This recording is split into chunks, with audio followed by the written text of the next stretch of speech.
And still on Iran, the Iranian President Ibrahim Raisi, well, of course, he's died in a helicopter crash, as we have been reporting. The bodies of Raisi and the foreign minister and other passengers were found on Monday morning a day after the helicopter crash during poor weather in the northwest of the country. Rescuers from the Iranian Red Crescent fought through dense fog, blizzards, and mountainous terrain to reach the site in the East Azerbaijan province. Officials gave no immediate cause for the crash, which also killed Foreign Minister Hossein Amir Badolain, the governor of the East Azerbaijan province, and other officials and bodyguards. Iran's Supreme Leader Ayatollah Ali Khamenei has announced 5 days of mourning. Well, Arise special correspondent Karl Bostic is joining us now for more of an update on this story. Thank you so much for joining us, Karl. Could you tell us, will this death of Raisi mean any change in Iran's foreign or domestic policies? Yes, good afternoon. Well, first of all, just to update you further now, the Iranian state news agency is saying that the cause of the crash was a technical failure without elaborating further. However, this dramatic and shocking incident, now Iran is without two of its most influential leaders. It's without its president, it's without its foreign minister. So in answer to your question, you have Iran embroiled with multiple overlapping crises domestically and foreign-wise. In other words, you have the backdrop of the Gaza war here. I'm in Israel, for example, where Iran relies on its proxies to pressure Israel to end the war. Proxies ranging from Hezbollah in Lebanon and Syria, Hamas in Gaza, of course, and the Houthis in Yemen. Those are all Iranian-backed proxies, for example. You also have the nuclear program, for which there's now no nuclear agreement with the West, that also was being dealt with to try to revive.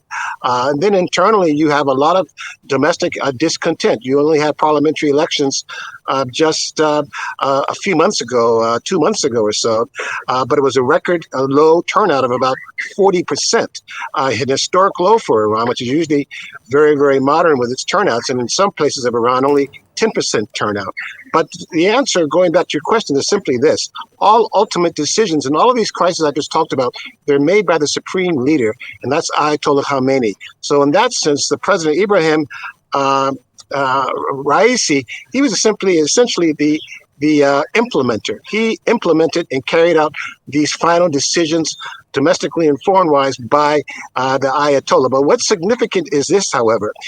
Because of his age and experience and loyalty to the Ayatollah as a hardliner, he was widely seen as a potential successor to become the next Ayatollah of Iran. Khamenei's 85 years old. You have Raisi, who was 63 years old. So he was on track to become the next Ayatollah. So there's a lot of, crises right there about who the successor could be for the Ayatollah. But the most immediate test is this. Because of Iranian law, an election must be held within 50 days. So you're talking early July for when they need to choose a new president. And because of the way Iran is structured, the real question becomes, who will Iran even allow to run? It's so tightly controlled, it's been known to disqualify moderates or reformers. So there's a lot of question marks about the legitimacy of any future government that takes power in July. Well, Karl, can you tell us a bit more, about the importance of Raisi to Iran? Well, again, I talked about him. He was the one who carried out the orders of the Ayatollah. So, for example, you have the Israel war against Hamas with escalating tensions in the region. That's all happened under his watch. In other words, his support for Hezbollah, encouraging them to continue their strikes across the border of northern Israel, the training and financing that Hamas received from Iran, also Hezbollah in Syria, trained and financed by Iran. And then, of course, also the Houthis in Yemen. So that's all under his watch. Also, Iran is a threshold nuclear power. Because there's no nuclear agreement, Iran is really at the threshold of having a weapons-ready nuclear program. That's happened under his watch. And then, finally, I might add, it was only last month where for the first time, for all these tensions between Israel and Iran, it was always a so-called shadow war or a cold war. There had never, ever been any direct fighting between the two countries. But for the first time, we saw a wave of 300 rockets and missiles fired directly from Iranian territory against Israel because of Israel's killing of a diplomat in Syria. About 99% of them were intercepted by Israel, but nonetheless, it forced an Israeli response which could have triggered a wider regional war. Again, the launching of those missiles and rockets against Israel, that was at the directive of former President Ibrahim Raisi. So that was the kind of the effect he had right there. Wow. And a lot of talk is going on about his successor now. What can we expect from him? Well, again, the Constitution says the first vice president becomes the acting president. I mean, it's such an arcane procedure. The Constitution is actually modeled after the French Constitution. There are 12 vice presidents. Mohamed Mokhtar, he happens to be the most senior of the vice presidents. He has a financial background. He was basically a banker.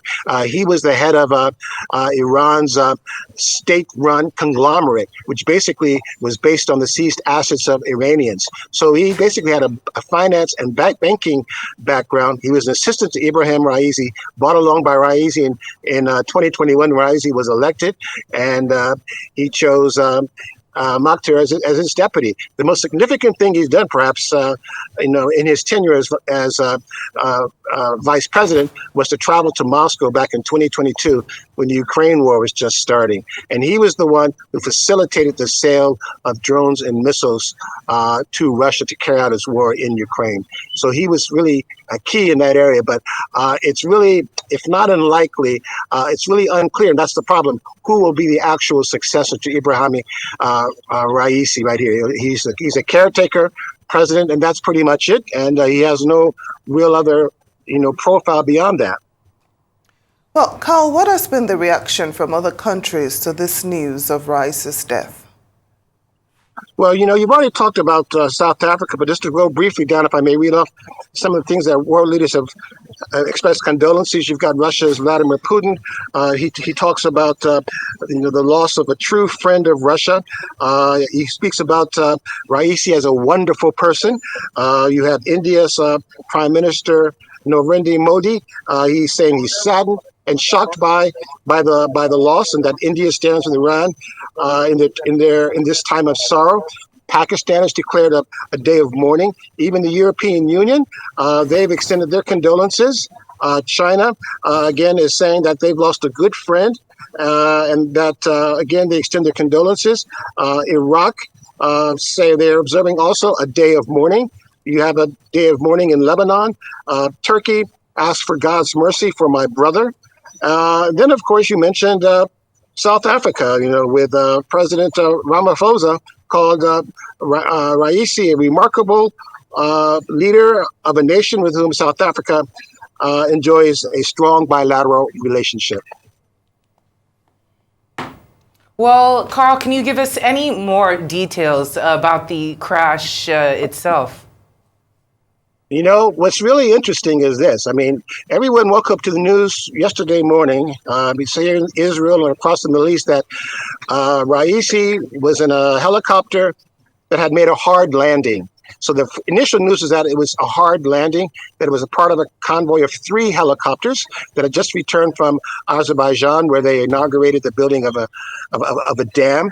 But then there was no telling at all of whether or not the helicopter, where they could locate it. It took more than 12 hours to find it. You're talking about heavy, wintry, foggy conditions that you mentioned. If you look at those photos and images, when they did finally reach the wreckage of the helicopter, it was like 5 o'clock in the morning local time, after about 12 hours of searching. They had to even call up the aerial search because the visibility, because of fog, was like maybe no more than 10 meters or so. And the only visible part of the helicopter was the tail fin. The rest of it had been broken up into pieces or had incinerated. And to give more of a backstory about this crash, this was basically a U.S.-made Bell helicopter dating back to the 1970s. Iran, despite its advances militarily and with its nuclear program, by many estimates, some say it's actually still a backward country.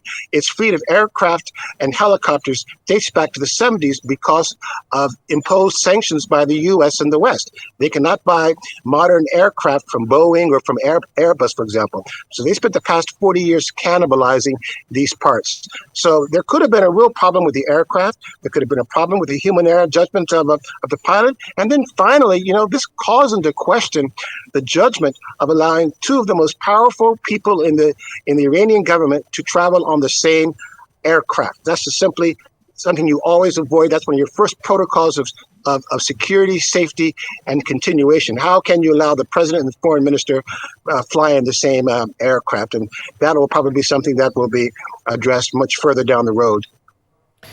Special correspondent Karl Bostic, thank you so much for joining us on Newsday.